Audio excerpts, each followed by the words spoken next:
ओम शांति। संसार में और विशेष रूप से हमारे महान देश भारत में लंबे काल से सेवाभावी संस्थाएं रही हैं जो भिन्न भिन्न तरह की सेवाएं प्रदान करती आई हैं। भगवान इस धरा पर आए तो ईश्वरीय सेवा करना सिखाया। शारीरिक तरह की सेवाएं, फिजिकल, एक्सटर्नल, वो तो लोग बहुत कर रहे हैं। गरीबों की मदद, बीमारों को मदद करना, दवाइयाँ दिलाना, पानी पिलाना, भोजन खिलाना, भिन्न भिन्न तरह की सेवाएं हमने कोरोना काल में भी देखी, लोग कर रहे थे। लेकिन आत्मा की सेवा, मन के शुद्धिकरण की सेवा, बुद्धि के दिव्यकरण की सेवा, ये भगवान ने स्वयं आकर सिखाई। बुद्धि को डिवाइन बनाओ, मन को प्योरीफाई करो, ये सिखाओ सबको कैसे करें। क्योंकि संसार में संस्कारों के कारण, मन के भटकाव के कारण अनेक समस्याएं पैदा हो रही हैं। यदि मनुष्य का मन स्थिर हो जाए, उसके संस्कार सुखदायी, सरल, संतुष्टता के, प्रसन्न रहने के, सुख देने के हो जाएं, तो संसार की अनेक समस्याएं पलक झपकते ही नष्ट हो जाएंगी। भगवान ने आकर कहा, तुम्हें ये सेवा करनी है। अनेक मनुष्यों के अंदर देवत्व विद्यमान है, विशेषकर जो देवकुल की आत्माएं थी, जो नीचे उतरकर हिंदू धर्म में आ गई, उनमें देवत्व विद्यमान है। उनके देवत्व को जागृत करो, ये सेवा दी।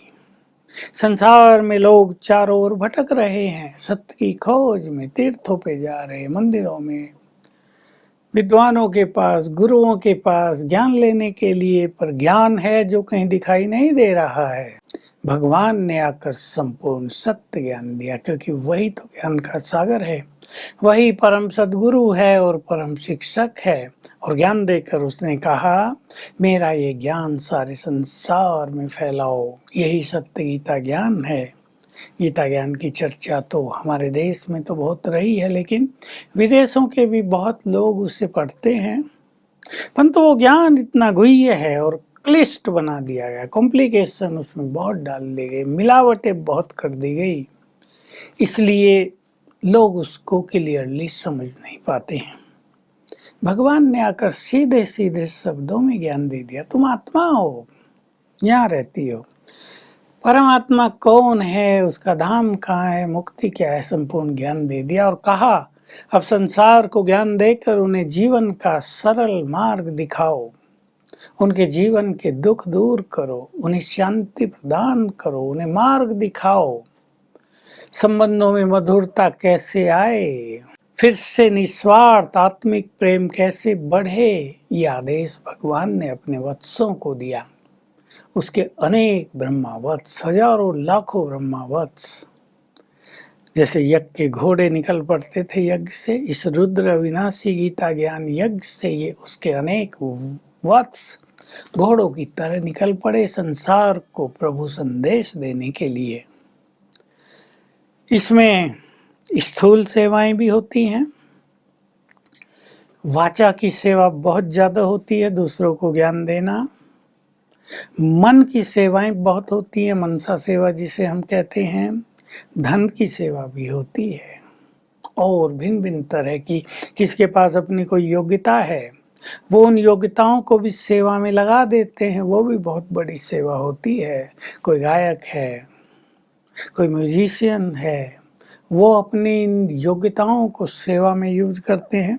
देखिए, गायक ने गीत गाया, म्यूजिक देने वाले ने बहुत सुंदर म्यूजिक दिया और सुनकर लोगों का चित्त शांत हो गया, उनकी स्थिति योग युक्त हो गई, तो बहुत बड़ी सेवा है।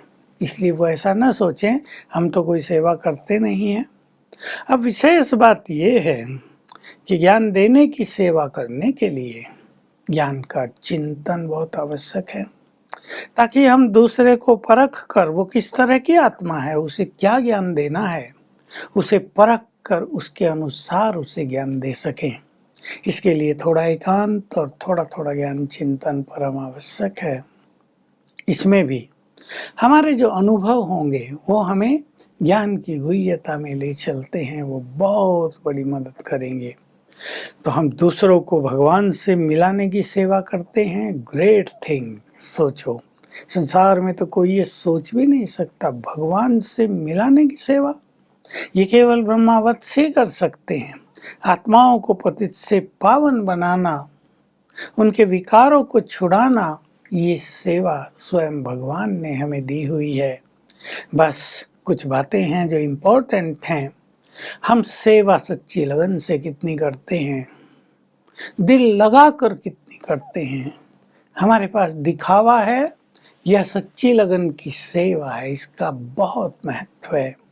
हम निष्काम भाव से सेवा करते हैं या स्वार्थ भाव है, नाम की इच्छा का भाव है, मान मिलने की अभिलाषा है कि ये व्यक्ति बहुत सेवा करता है, उसको लोग अप्रिशिएट करते हैं, उसका सम्मान करते हैं। नेचुरल होगा, लेकिन हमें अभिलाषा ना हो। हम बहुत अच्छा कार्य करें, हमें मान की इच्छा हो गई, इसको बाबा ने कहा कच्चा फल खा लेना। तो हम कच्चा फल नहीं खाएंगे। हमें ज्ञात रहे, सबको ज्ञात है, हमने अच्छा कर्म किया, हमने अच्छा भाषण किया, हमने अच्छी तरह से ज्ञान दिया, हमने धन बहुत सेवाओं में लगाया, हमारा मान तो होगा ही, लोग हमें अप्रिशिएट भी करेंगे। परंतु अगर हम उसकी इच्छा रखते हैं, इच्छा रखना माना मांगना, इस प्यासी नज़र से देखते हैं दूसरों की ओर कि हमें मान दिया जाए, हमें पूछा जाए, हमारा नाम अनाउंस किया जाए, सब जान लें कि इन्होंने ये बड़ा कार्य किया है, तो इसको कहेंगे कच्चा फल। तो फल प्राप्ति में कमी रह जाएगी, क्योंकि हमने कच्चा ही फल खा लिया, उसको पकने ही नहीं दिया। पका हुआ फल बहुत स्वादिष्ट होगा, मीठा होगा। कच्चा फल खाने से पेट में गड़बड़ भी हो सकती है। तो यही होता है, जो सेवाओं में मान सम्मान के पीछे दौड़ते हैं, उनकी स्थिति में गड़बड़ हो जाती है। वे टकराव में आते रहते हैं, दूसरे को पूछा गया, मुझे नहीं पूछा गया, उसे ज़्यादा मान मिला, मुझे नहीं मिला, उसे ये पद दे दिया, मुझे नहीं दिया। सेवा में पद का कोई महत्व नहीं। सच तो यह है कि सेवाओं में पद होता ही नहीं। तो हम निष्काम भाव से सेवा करेंगे, सेवा करें और भूल जाएं, सेवा करें किसी को पता ही न चले, सेवा करें और सेवा को प्रभु अर्पण कर दें, तो बहुत अच्छी बाबा की मदद हमें मिलेगी। प्रभु पालना का हमें अनुभव होगा और हमारी स्थिति दिनों दिन आगे बढ़ती जाएगी। सेवा का प्रत्यक्ष फल हमें वहीं मिलता रहेगा कि हमारी स्थिति आगे बढ़ेगी, हमारी खुशी बहुत आगे बढ़ेगी और हम सबसे आगे आप ही निकल जाएंगे। और जो कामना युक्त सेवा करता है, जो स्वार्थ युक्त सेवा करता है, वो ऑटोमेटिकली कुछ समय के बाद पीछे रह जाता है। इसलिए हमें बहुत ध्यान देना है, हम सेवाधारी हैं, पद पोजीशन वाले नहीं। हम निष्काम भाव से सेवा करने वाले हैं। सेवा की योग्यताएं भी शिव बाबा ने हमें प्रदान की है, उनको हम यूज कर रहे हैं। बस हम तो निमित्त हैं, हम तो ट्रस्टी हैं।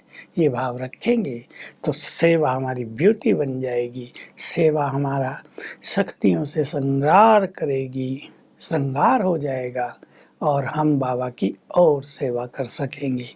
Om Shanti. Click here to like, subscribe and press the bell icon to stay updated with our latest videos.